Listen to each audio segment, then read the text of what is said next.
Hello guys, welcome back to my channel. Joppy Needleworks here, doing another horror top 10 today.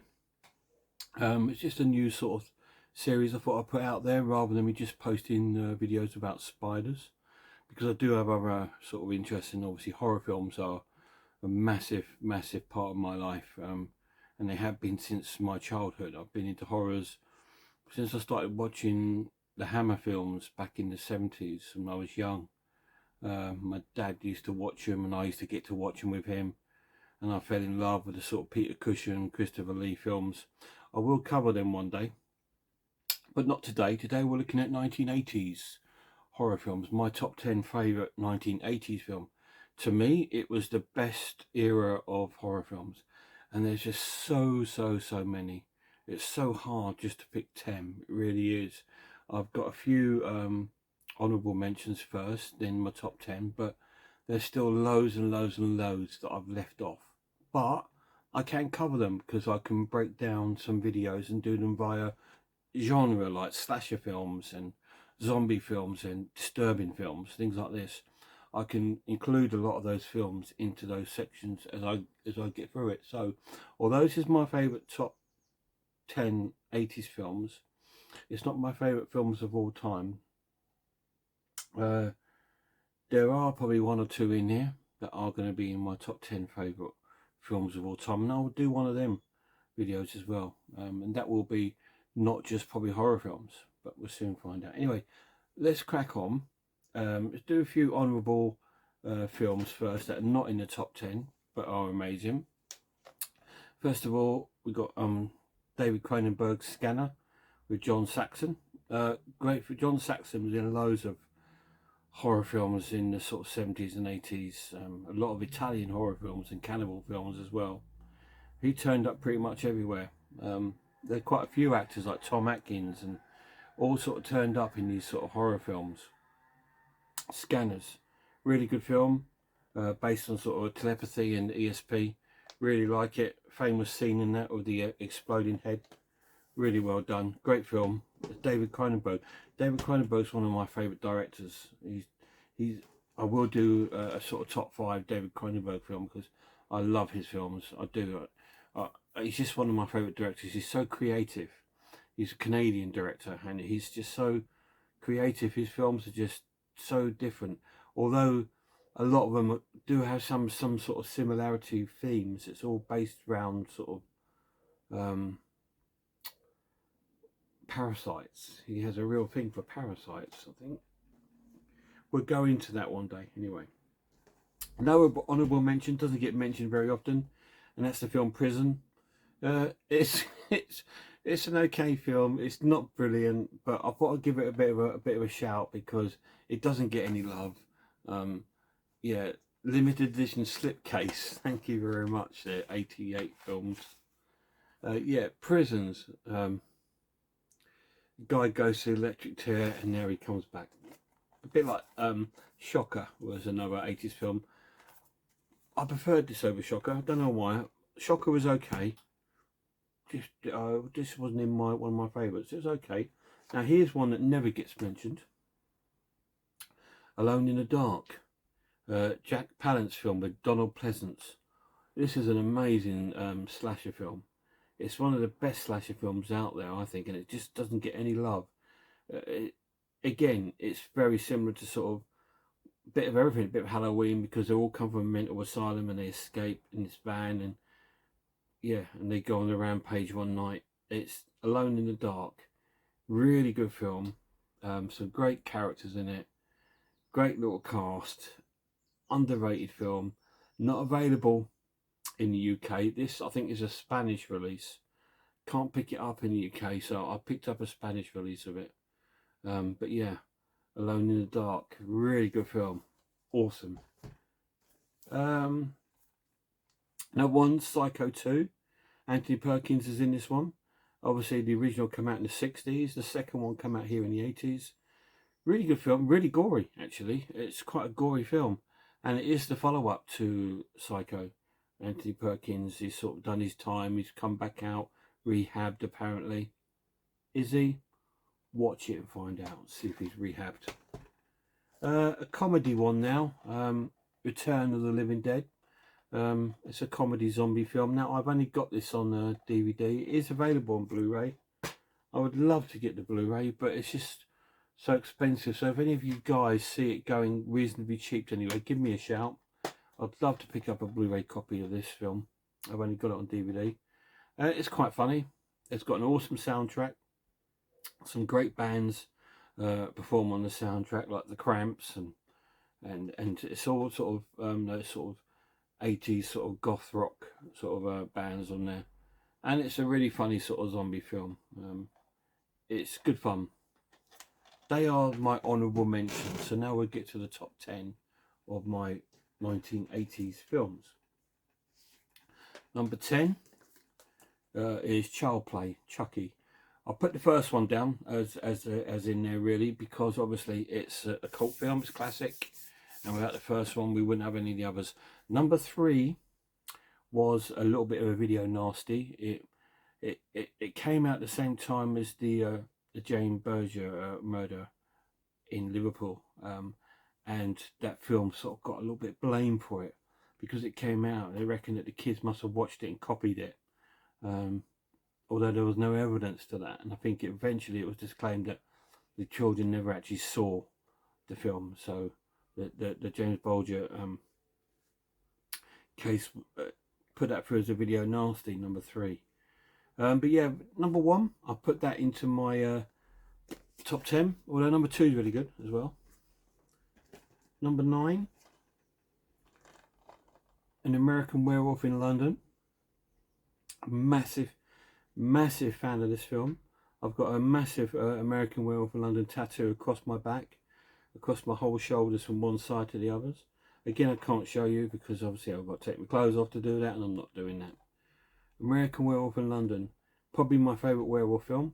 I mean, I do like Dog Soldiers, but this is definitely my favourite werewolf film. Really well acted, great cast. John Landis did direct this one. Yeah, and it's got that famous transformation scene of the werewolf. Great film, American Werewolf in London. Okay, that's number 9. Number 8 is Demons. This is an Italian film. I think it's by yes, Lamberto Bava, whatever his name is, and obviously Dario and Argento teamed up and produced Demons. Very gory film. It's a strange story.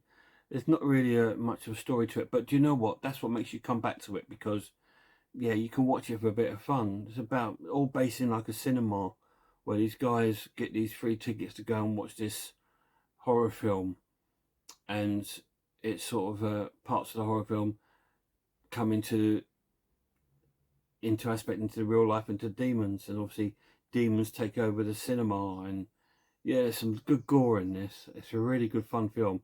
Another one with a really good soundtrack. They did do a second one, Demons 2. This has got them both in it. Demons 2 is really good as well. I do like them both. Demons 2's got a fantastic soundtrack.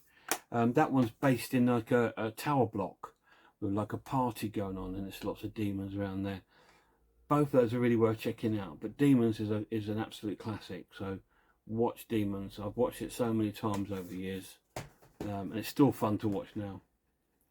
Number 7, another David Cronenberg film, The Fly. Jeff Goldblum starred in this one. Really good film.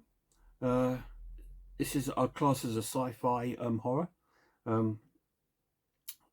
Obviously he creates these pods where he's trying to arrange transportation via pod to pod, and he goes into one and a fly goes in there with him, and he sort of entwines with his DNA and he starts turning into a fly.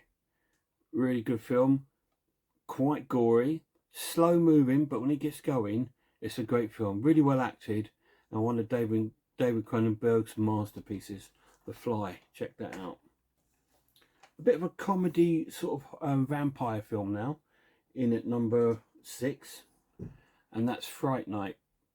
I think this is quite an underrated film, to be honest. I really find it really good, really funny. It's got a Roddy McDowall in it, who was who you would probably remember from Planet of the Apes and things like that. Chris Sarandon's in there. It's a really funny film. It's it's about this teen lad and his neighbour moves next door to him, who's a vampire, and nobody believes him apart from Roddy McDowall, who runs like a TV show, late night horror TV show, and he gets him in to help get rid of the vampire. Fright Night. It's a good laugh. It's a really good film. You can easily watch this, guys. It's an 18 because it does have some sort of gore and a bit of a nudity in there, but it's a really, really good film. I really like Fright Night. So now we're in my top 5. Number 5 is a classic. Okay, it's a classic slasher film. It's terrible and it's amazing in its pieces. I absolutely love Pieces. I just absolutely love this film. It's got some really cool gore. It's extremely funny. Extremely funny. Oh, I just watched it so much and I just love it. I love this film. If you ever get a chance to see it, watch it. It's just funny. It's got some of the best acting you'll ever see.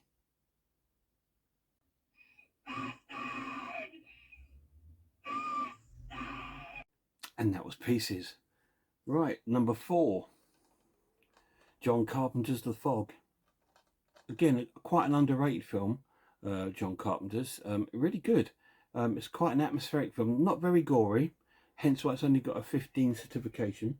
But it's still a very good horror film. It's a good story, obviously, about this old ghost ship that comes to shore and just terrorizes the town. And yeah, there's lots of sort of like little hidden history into the film. It's a really good film, great cast. Jamie Lee Curtis stars in this one, which she's obviously renowned for John Carpenter films. She was in Halloween. She stars in this one. Really good role. She's really great in it. It's a really good cast. The Fog is a really good film. It's a great sort of ghost slasher film, I would class it as. But yeah, definitely give that a watch. This is a newly remastered version. It's really cool. It is available on 4K. I've had the 4K version, but I actually found the Blu-ray a better transfer. So I kept this and I moved the 4K one on to somebody else. Number 3. Now here we go. It's one of my favourite films of all time. In at number 3 is The Thing. Another John Carpenter film. He seems to be dominating this area, doesn't he? Another John Carpenter film, The Thing. Kurt Russell. What a film. It is a sci-fi horror. It's fantastic. Probably my second or third favourite film of all time. Brilliant film, brilliant soundtrack, great story. Obviously, it's a film based on isolation, in the middle of like the North Pole. I'm not sure whereabouts they are. The Antarctic. I'm sure it's Antarctica, and it's basically they're marooned there. There's a thing there that can sort of like imitate them and imitate humans. Gets and they don't know who's who. It's a great film. It's a great watch. Awesome special effects, lots of gore, perfect horror film. It's the perfect horror film, The Thing. If you haven't seen it, you're missing out. Number 2 is my favourite zombie film. It has to be George Romero's Day of the Dead. Great film. I've told you the story about me seeing this in the cinema and being sick, so that's left it's left in my brain now, so it will always be with me. So this is why it's got a sentimental value to me. Well, to the toilet anyway, but yeah, it's got sentimental value to me, seeing it in the cinema, and I just love it. I love the cast, I love the soundtrack, I love the actual storyline. It's like some scientists and some soldiers stuck underground, where above it's all been taken over by zombies, and the scientists are trying to figure out ways to try and not tame the zombies but control them a bit. And yeah, and it's a really good film, and it's really, really gory. Yeah, some good gore in that, so give that a watch. That's George Romero's Day of the Dead. So obviously my favourite of 1980s film has to be Friday the 13th. Now my favourite Friday the 13th is part 2 and 4, but I'm going to have to say number 1 for this collection because it's the 80s and you have to start from somewhere. The first one is a great film. Don't get me wrong, I do love it. Betsy Palmer stars in it as Mrs. Voorhees. And if you've seen it, you know that Jason's not in this film, the first one. But it is a great slasher film.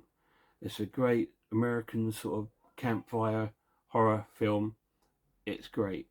You will not be disappointed if you've never watched it. It's got a really young Kevin Bacon in there. I think it's his first role. But yeah, it's got some great effects by Tom Savini. Not as gory as a lot of them, but still a really, really great film. That is my favourite 80s film. So I've got Friday the 13th, Day of the Dead, The Thing, The Fog, Pieces,